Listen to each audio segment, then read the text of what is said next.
I spent 29 years with TxDOT, retired in '06, and after 10 years on the outside, saw an opportunity to come back. So it's been a real pleasure. I asked to give this presentation because in the 18 months I've been back, I have seen numerous claims of wrongful default. I know we've got a lot of young people in the field. A little experiment. If you're a director of construction in a district, will you stand up, please? Gina? Okay, if you've been there 5 years or longer, sit back down. If you've been there 3 years or longer, sit down. Okay. If you've been there for less than a year, stay standing, everybody sit down. So, you see we've got a tremendous number of very young people in district director positions. We've got, I think my nephew's an area engineer, and he said recently he looked at the jobs and there were 12 area engineer positions open around the state. That just means we've got younger people in the field. And so we've got a number of issues with defaults. Get this to work here. So my presentation, basically I want to talk about defaults. It's a necessary evil. It's an important part of the contracting process, but obviously it's not one we want to use without a lot of thought and consideration. I want to talk about the default process. We're proposing some changes, and I'd like to get input on that, so definitely would love your input. I'll talk a little bit about the letters, what we currently call a 10-day notice. In some cases, 10 days is way too long, especially when we're talking about maintenance contract. In some cases, it's not near long enough. We'll talk about takeover agreements, talk about termination for convenience, and then lastly, wrongful defaults. I've got a few slides in here just to kind of break up the monotony of a bunch of text. So I thought you might like this one. Took this a couple of weeks ago in Glacier National Park, so it's one of the nice perks about being in a division. You get to go to an occasional out-of-state conference and spend a few days. Beautiful picture, but defaults are not beautiful, definitely not beautiful. They are a very serious step, and so there's another picture I threw in. Threw a few construction pictures in every once in a while, but so a little disclaimer, the proposed changes are not approved, they are not policy. Some of them are common sense. You can go implement them if you like, but they are not really approved through the whole process. I just want to bring them up and talk about what changes we may be moving forward with. Consideration of default. If you read item 8.7.1, declaration of default in the spec book, it says the engineer may declare the contractor in default if they fail to begin the work within the number of days specified, fail to prosecute the work to assure completion within the number of days specified, if they're uncooperative, disruptive, or threatening, if they fail to perform their work in accordance with the contract requirements, if they neglect or refuse to remove or replace rejected materials or unacceptable work, if they can discontinue the prosecution of work, if they make an unassigned or unauthorized assignment, they fail to resume work that has been discontinued within a reasonable number of days, fail to conduct the work in an acceptable manner, or commit fraud or other unfixable conduct as determined by the department. I've kind of categorized these reasons for default. A lot of them are timeliness issues. They don't complete the work in a timely manner. Some of them are quality issues. Some of them are criminal. They literally have been convicted of fraud. And then I've put some into an other category. Some considerations I'd like for you to think about. Defaults frequently have disastrous financial consequences on the contractor. It is a major step. It's a situation where frequently, if they've got a default on their record, they can't win work at cities or counties. It is a major step. So it's one that you really need to think about before you go that way. It often results in claims and potential litigation against the department. Almost every one of those result in some kind of claim.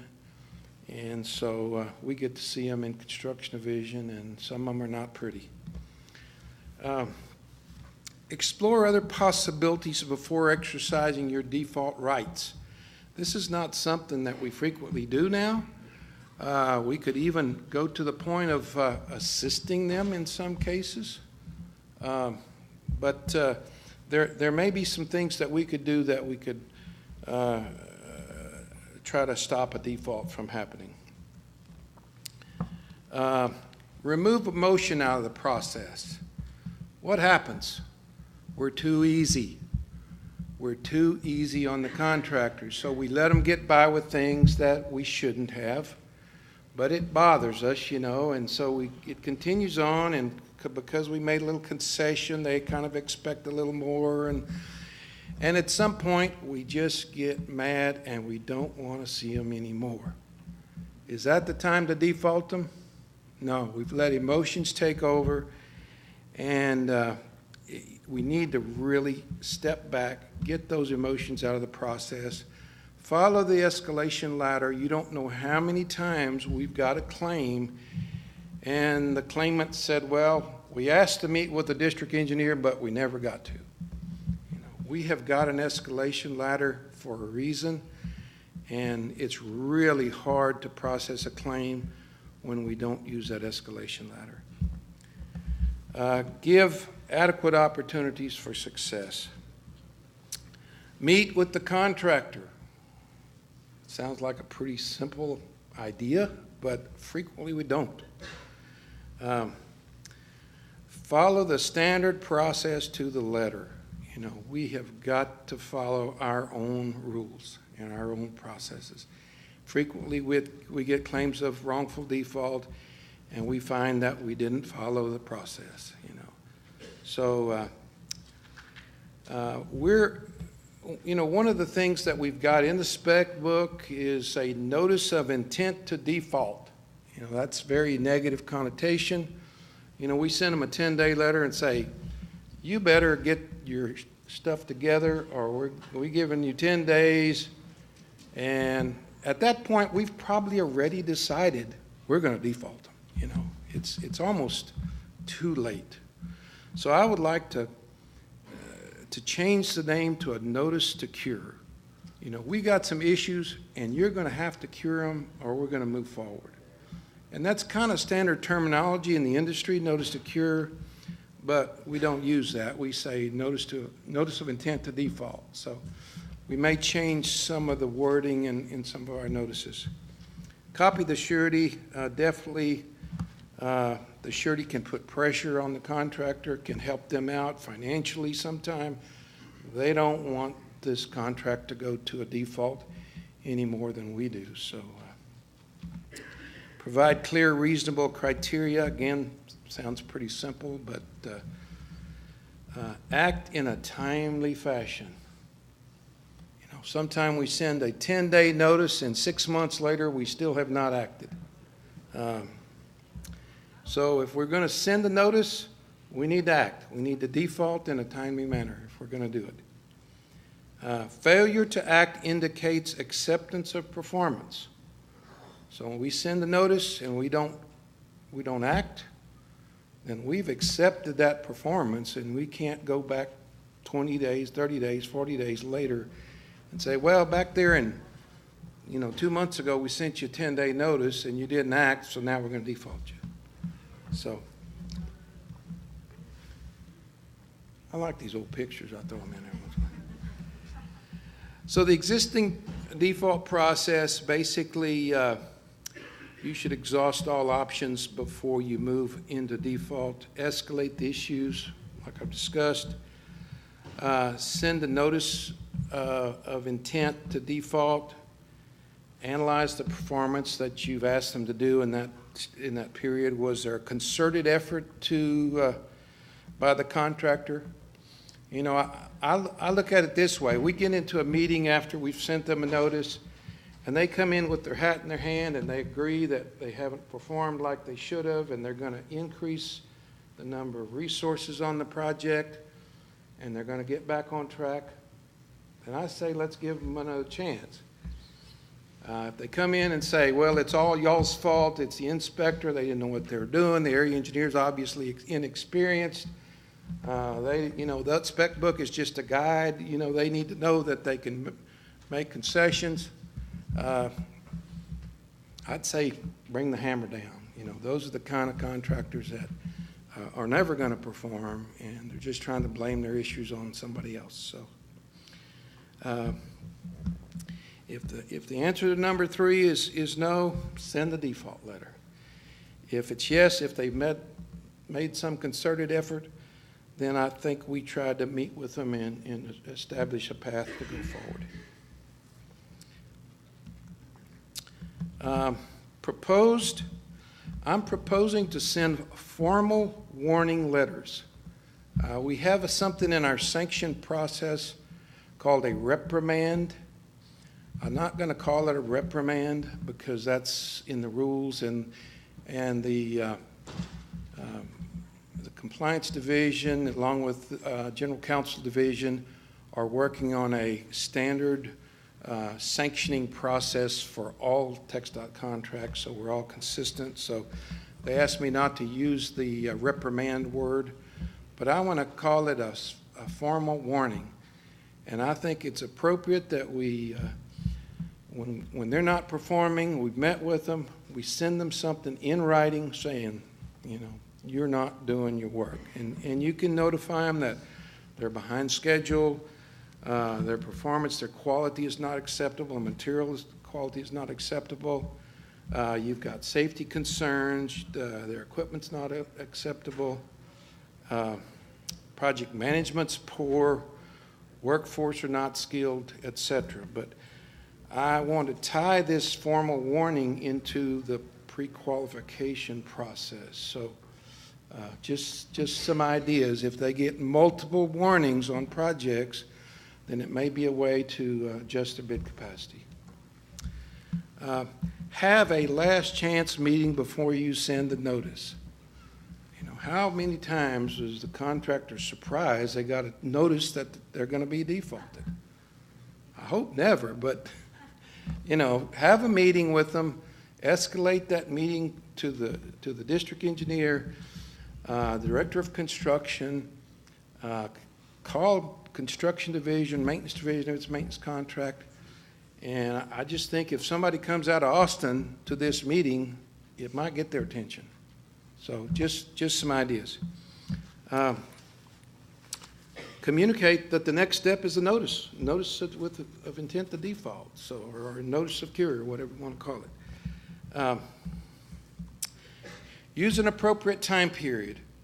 If you got a maintenance contract and you got a 10 days to do a cycle of mowing, what good is a 10-day notice?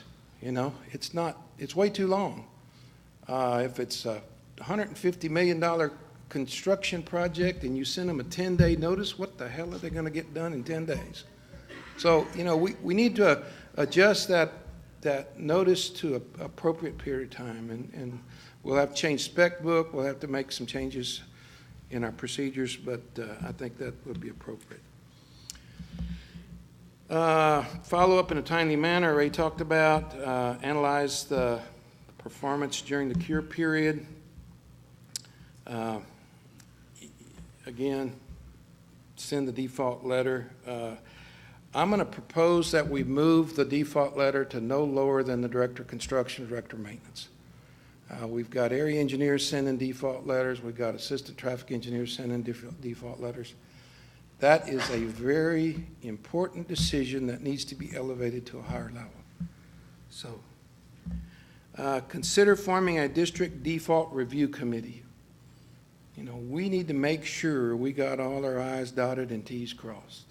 So, you know, before we pull the trigger on a default, I'd like to see us get together. It's going to have to be done in a timely manner, obviously. But consider forming a review committee that meets and says, yes, we agree, we've done everything we can do, we've given them plenty of warnings, we've given plenty of opportunities to succeed, and they haven't done it, and it's time to pull the trigger. When can you default the contractor? What's too early? Let's see if I can get...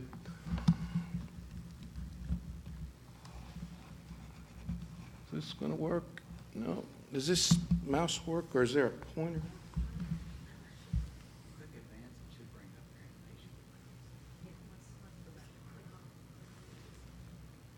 There you go. Okay. So, so here's a project that at 40% of the time used, they have completed, what, 14% of the work. Is it time to pull the trigger? Probably don't really even know how they're going to perform. You know, it's definitely a time of concern. You know, if they've used 40% of the time and only completed 14% of the work, we're kind of getting worried about it. It's time to start sitting down with them, maybe send them one of those letters, maybe, you know, find out what their plans are. What about here? They've used 100% of the time and they're only 65% complete. You know, again, this project is giving us some concern. So in reality, they finished the project at about 130% of the time. Is that acceptable? We let a lot of them go on to this. It depends on what it is, but you know, we probably would need to let it go on. Here's another example. Here's one that's finished about 10% of the work with 40% of the time. This is an actual project. We had a meeting with them right here. We had used 100% of the time. They were only 40% complete. We said, get your stuff together, get moving. This was a off-system project. We had a third party that had some funding in this. What are they thinking at this point? They're not happy. Get this contractor moving or get rid of him. Had a little political influence going on. At this point, they're 150% of the work, 150% of the time used, 85% complete. We sent them a 10-day notice. 85% complete. We finally sent them a 10-day notice, and we default them. Is it easier to just let them finish at this point, or to get a bonding company to come in, take over the work, get a takeover contractor, 6-month process to get that done? You know, if we'd have defaulted them down there at 100% of the time used, 40% complete, no problem. In this particular instance, we had a meeting with them and did not say one word about 10-day notice, not a word. Actually gave them some more time to finish opening the lane, and then decided after the meeting, well, with a little political pressure, no, it's time to pull the trigger. Let's default them. So this definitely was a wrongful default. What other problems have occurred? Just some examples of some projects. How am I doing, Gina? Okay, 5 minutes. We sent the cure notice to the wrong zip code. We didn't even recognize that we sent them registered mail and we did not receive the return receipts. We sent them a letter saying, hey, you need to get in here and go to work. We sent them a letter saying, hey, you never came in here to go to work, so we're sending you a 10-day notice. Finally, we send them a default letter. We copied them. We emailed the default letter to them, and guess what? They got it. And they say, we never got any other notices. So make sure that you monitor your letters, your receipts. Make sure you keep a log of all those. In this case, we were getting pressure by a third party. Oh, in another case, we had pressure by a third party. We already talked about that. So recommendations, probably notice to cure instead of notice of intent to default.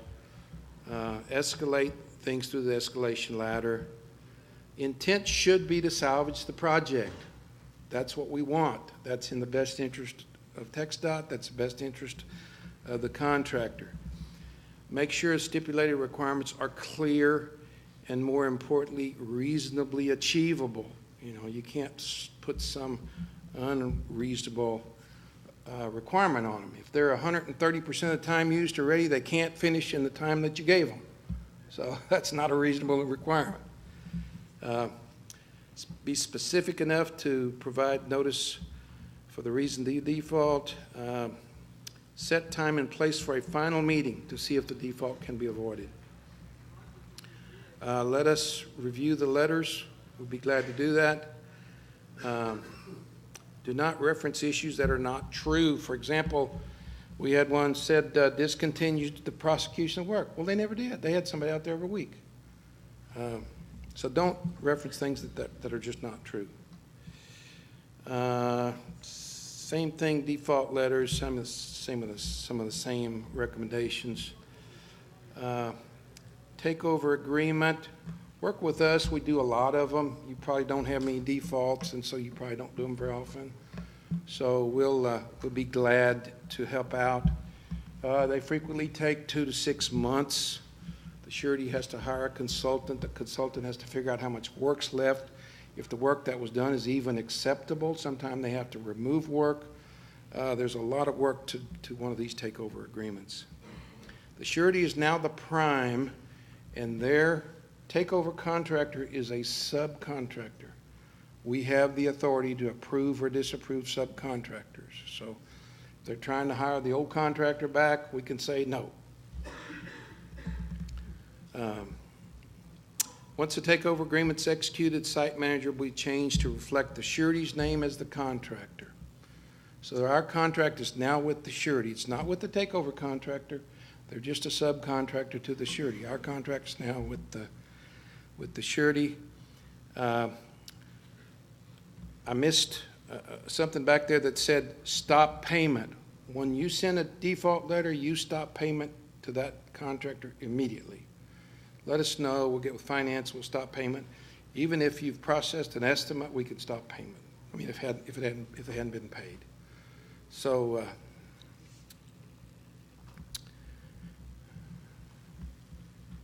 termination.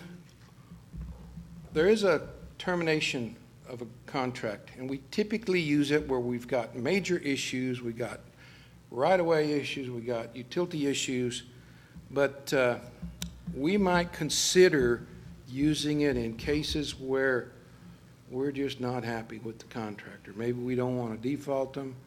Maybe we can just come to a mutual agreement that, you know, we had some fault on our side, maybe we had some issues, project management issues. Maybe we can just do a termination for convenience and say it was a good learning experience and move on.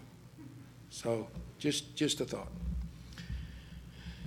Let's see, wrongful default, we already talked about that a lot. We didn't follow our procedures. We didn't give them adequate time. We failed to give them notice.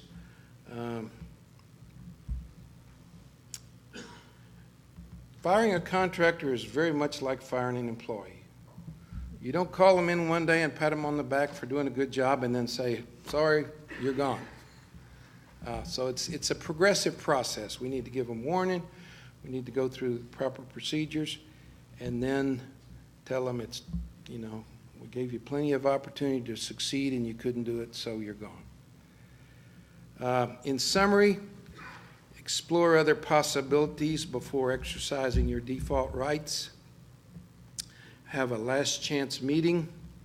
Make sure all documentation and procedures have been followed. Get CST or maintenance, in the case of maintenance contract, involved. Provide clear, reasonable criteria. Act in a timely fashion. Know when to pull the trigger. Send formal warning letters. Do not ask the contractor to accelerate their schedule. Acceleration means give us more money. You know, that's a reason for a claim. So watch your terminology. Have the contractor explain why they shouldn't be defaulted. You know, that's a novel idea, but use termination of contract when appropriate, and use a progressive process. Okay.